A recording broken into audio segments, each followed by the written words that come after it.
வணக்கம். வணக்கம். கடலுக்கு நடுவுல அமெரிக்க ராணுவம் ஒரு எண்ணெய் கப்பலை மடக்கி பிடிக்கிறாங்க. ஆமா, பாக்குறதுக்கு ஒரு ஹாலிவுட் ஆக்ஷன் சினிமா மாதிரி இருக்கு. வேகமான படகுகள், ஹெலிகாப்டர்கள், கருப்பு உடை போட்ட வீரர்கள். ஆனா இந்த ஒரு காட்சிக்கு பின்னாடி இந்தியா வரைக்கும் நீளக்கூடிய ஒரு பெரிய அரசியல் விளையாட்டு இருக்குன்னு சொன்னா நம்புவீங்களா? அதுதான் உண்மை.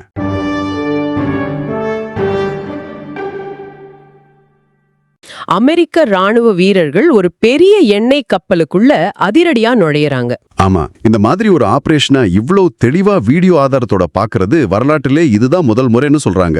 எதுக்காக இந்த நடவடிக்கை? அமெரிக்கா சொல்ற காரணம், இந்த கப்பல் வெனிசுவேலாவோட ஷேடோ ஃபிளீட், அதாவது ஷேடோ கப்பல் படையணி சேர்ந்ததுங்கிறது தான். இந்த ஷேடோ ஃபிளீட்னா என்னது? அது ஏதோ பேய் கப்பல் மாதிரி இருக்கே பேரு. கிட்டத்தட்ட அப்படிதான். இது ஒரு சட்டப்பூர்வமான பேய் கப்பல்னு கூட சொல்லலாம். அதாவது இந்த ஷேடோ ஃபிளீட் கப்பல்களுக்கு முறையான ரெஜிஸ்ட்ரேஷன் இருக்காது, எந்த நாட்டுல பதிவு செய்யப்பட்டதுன்னு சரியா தெரியாது, இன்சூரன்ஸ் இருக்காது. ஓகே. ரொம்ப முக்கியமா தங்களோட இருப்பிடத்தை காட்டுற AIS டிரான்ஸ்பாண்டரை அடிக்கடி ஆஃப் பண்ணிடுவாங்க. அப்ப மேப்ல தெரியாதா? தெரியாது. இதனால உலக கடல் போக்குவரத்து வரைபடத்திலிருந்து திடீர்னு மறைஞ்சு திடீர்னு தோன்றுவாங்க. சட்டத்தோட கண்ணுல மண்ணை தூவிட்டு போறதுக்காகவா? சரியா சொன்னீங்க. அமெரிக்கா மாதிரியான நாடுகள் பொருளாதார தடை விதிக்கும் போது ஈரான், வெனிசுவேலா, ரஷ்யா போன்ற நாடுகள் அவங்க தங்களோட எண்ணெயை உலக சந்தைக்கு கொண்டு போக இந்த மாதிரி கப்பல்களை தான் பயன்படுத்துறாங்க. ஏன்னா இந்த கப்பல்களுக்கு எந்த நாடும் நேரடியா உரிமை கொண்டாடாது இல்லையா? கரெக்ட். அதனால அமெரிக்கா இந்த கப்பலை பிடிச்சதும் வெனிசுவேலா அரசாங்கம் அது எங்க கப்பலே இல்லைன்னு சுலபமா சொல்லிடலாம். இந்த சட்ட ஓட்டையை தான் அமெரிக்கா இப்ப தங்களுக்கு சாதகமா பயன்படுத்தி இருக்கு. இது யாருடைய கப்பலும் இல்ல, அதனால சர்வதேச கடல்ல நாங்க இதை கைப்பற்ற எங்களுக்கு உரிமை இருக்குன்னு ஒரு புது வாதத்தை முன்வைக்கிறாங்க. இந்த ஷேடோ ஃபிளீட்ங்கிற வார்த்தைய நான் எங்கேயோ கேள்விப்பட்ட மாதிரி இருக்கே. ரஷ்யாவும் இதே மாதிரி நிழல் கப்பல் படையணி மூலமா இந்தியாவுக்கு கச்சா எண்ணெய் அனுப்புறதா அமெரிக்கா கொஞ்ச காலமாவே புகார் சொல்லிட்டு இருக்கு இல்லையா? இப்ப உங்களுக்கு புரியுதா விஷயம் எங்க போகுதுன்னு? ஓ, அப்ப வெனிசுவேலா மேல எடுத்த இந்த நடவடிக்கை வெனிசுவேலாவுக்கு மட்டும் கொடுக்கப்பட்ட செய்தி இல்ல, இது ரஷ்யாவுக்கு விடுக்கப்பட்டு ஒரு நேரடி எச்சரிக்கை. நாங்க நினைச்சா வெனிசுவேலா கப்பலுக்கு என்ன ஆனதோ அதே கதி உங்க கப்பல்களுக்கும் ஏற்படும்னு ஒரு மிரட்டல் விடுறாங்க. எக்ஸாக்ட்லி, அதுதான் இதுக்குள்ள இருக்கிற மெசேஜ். ஆனா அமெரிக்கா இந்தியாவும் ஒரு நட்பு நாடா, ஒரு முக்கியமான பார்ட்னரா பாக்கும்போது இப்படி ஒரு நடவடிக்கைய நம்ம கிட்ட எடுக்குமா?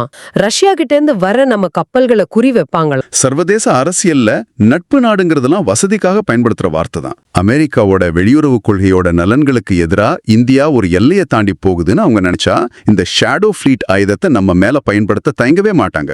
நம்மளோட 85% எண்ணெய் தேவை இறக்குமதியை நம்பிதான் இருக்கு. ஆமா, அதுல ரஷ்யா ஒரு முக்கிய பங்கு வகிக்குது. உக்ரைன் போருக்கு பிறகு நமக்கு குறைந்த விலையில எண்ணெய் கிடைக்கிறதுக்கு இந்த ரஷ்யா இறக்குமதி ஒரு முக்கியமான காரணம். உண்மைதான். அமெரிக்கா இதே ஷேடோ ஃபிளீட் காரணத்தை சொல்லி நம்ம கப்பல்களை குறிவைத்தா நம்ம பொருளாதாரம் ஒரே நாள்ல ஸ்தம்பிச்சு போகும். இனிமே இந்தியா ஏதாவது ஒரு விஷயத்துல அமெரிக்காவை எதிர்க்க நினைக்கும் போது பார்த்து நடந்துக்கோங்க, இல்லனா உங்க ஆயில் சப்ளை கட் ஆகும்னு மறைமுகமா எச்சரிக்கை விடுவாங்க. இதுதான் இதோட உண்மையான ஆபத்து. இது வெறும் கடத்தல் தடுப்பு நடவடிக்கையா பார்க்கவே முடியாது. இது ஒரு நவீன கால முற்றுகை. அந்த காலத்துல எதிரி நாட்டு ராஜாவோட கோட்டையை சுற்றி வளைச்சு உள்ள போற சாப்பாடு தண்ணியை நிறுத்திடுவாங்க, உள்ள இருக்கிறவங்களை பலவீனப்படுத்தி சரணடைய வைப்பாங்க. இந்த காலத்துல ஒரு நாட்டின் பொருளாதார உயிர்நாடியான எண்ணெயை நிறுத்துறாங்க. அதுக்கு பேரு எக்கனாமிக் சீஜ் கிராஃப்ட். இதுதான் இப்போதைய புவிசார் அரசியலின் புதிய யதார்த்தம். அடுத்த கட்டம் ராணுவ ரீதியானது. டொனால்ட் ட்ரம்ப் ஏற்கனவே F-35 மாதிரியான அதிநவீன போர் விமானங்களை அந்த பகுதிக்கு அனுப்பியிருக்காரு. போதைப் பொருள் கடத்தலை தடுக்க போறோம்னு அதிகாரப்பூர்வமா சொன்னாலும் அது உண்மையான காரணம் இல்ல. அசல் நோக்கம் வெனிசுவேலாவை ராணுவ ரீதியா சுற்றி வளைக்கிறது தான். முதல்ல பொருளாதார ரீதியா மக்களை சோர்ந்து போக வச்சுட்டு அதுக்கப்புறம் ஒரு சின்ன ராணுவ தாக்குதல் நடத்தினா கூட அரசாங்கம் சுலபமா விழுந்துடுங்கிறது தான் அவங்களோட கணக்கு. அப்போ இந்த முற்றுகைக்கு நடுவுல சிக்கி இருக்கிற வெனிசுவேலா ஜனாதிபதி நிக்கோலஸ் மதுரோ என்ன செய்வார்? சதாம் ஹுசைன், கடாஃபி மாதிரி ஒரு முடிவு அவர் விரும்ப மாட்டார் இல்லையா? நிச்சயமா விரும்ப மாட்டார். சதாம் ஹுசைன் ஒரு பதுங்கு குழியில பிடிபட்டார். கடாஃபி திருவுல வச்சு அடித்து கொல்லப்பட்டார். ஆமா, அந்த மாதிரி ஒரு மோசமான முடிவை தவிர்க்க மதுரோ ஒரு வழியை தேடிட்டு இருக்கார். அவர் ஒரு சமரச பேச்சுவார்த்தைக்கு, அதாவது ஒரு டீலுக்கு முயற்சி பண்றார். அமெரிக்காவோடவா? என்ன மாதிரி டீல் அது? சரணடைய தயார், ஆனா சில நிபந்தனைகளோட. இது ஒரு கோல்டன் பாராசூட் டீல்னு சொல்லலாம். அவரோட முதல் நிபந்தனை பணம். பணமா? எவ்வளவு? கிட்டத்தட்ட $200 மில்லியன். எதுக்கு இவ்ளோ பெரிய தொகை? ஒரு ஜனாதிபதியா அவர் வாழ்ந்த ஆடம்பர வாழ்க்கையை தொடர்றதுக்காக இருக்கலாம். பதவியை விட்டு இறங்குனதுக்கு பிறகு ஒரு பாதுகாப்பான வசதியான வாழ்க்கையை உறுதிப்படுத்திக்க நினைக்கிறார். ஆனா பணத்தை விட முக்கியமான ஒரு 2வது நிபந்தனையும் இருக்கு. அது என்ன? அதுதான் அவரோட உயிருக்கு உத்தரவாதம். அவருக்கும் அவரோட நெருங்கிய அமைச்சர்கள் சிலருக்கும் வேற எதங்கேனும் ஒரு நாட்டுல குடியுரிமையும் முழுமையான சட்ட பாதுகாப்பும் வழங்கப்படணும். அதாவது எதிர்காலத்துல வெனிசுவேலாவுல புதுசா வர்ற அரசாங்கமோ அல்லது சர்வதேச நீதிமன்றமோ அவங்க மேல எந்த வழக்கும் போடக்கூடாது, அவங்கள கைது செய்யக்கூடாது. அவங்க நிம்மதியா வாழணும். இதுதான் அவரோட முக்கியமான கோரிக்கை. ஆமா, இது நியாயமான கோரிக்கை மாதிரி தான் தெரியுது. சதாம் ஹுசேன் கடாஃபிக்கு என்ன ஆச்சுன்னு பார்த்த ஒருத்தர் இப்படி ஒரு பாதுகாப்பு கேட்கறதுல ஆச்சரியம் இல்ல. ஆனா அமெரிக்க ஜனாதிபதி ட்ரம்ப் இதை ஏத்துக்குவாரா?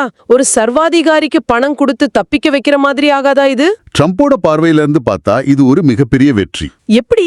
ஒரு துளி ரத்தம் சிந்தாம, ஒரு போர் இல்லாம ஒரு ஆட்சி மாற்றத்தை நான் சாதிச்சிட்டேன்னு அவரால சொல்லிக்க முடியும். பிளட்லெஸ் கூப் நடத்திட்டேன்னு பெருமையா சொல்லலாம். அப்போ இது ட்ரம்போட இமேஜுக்கு உதவுமா? நிச்சயமா.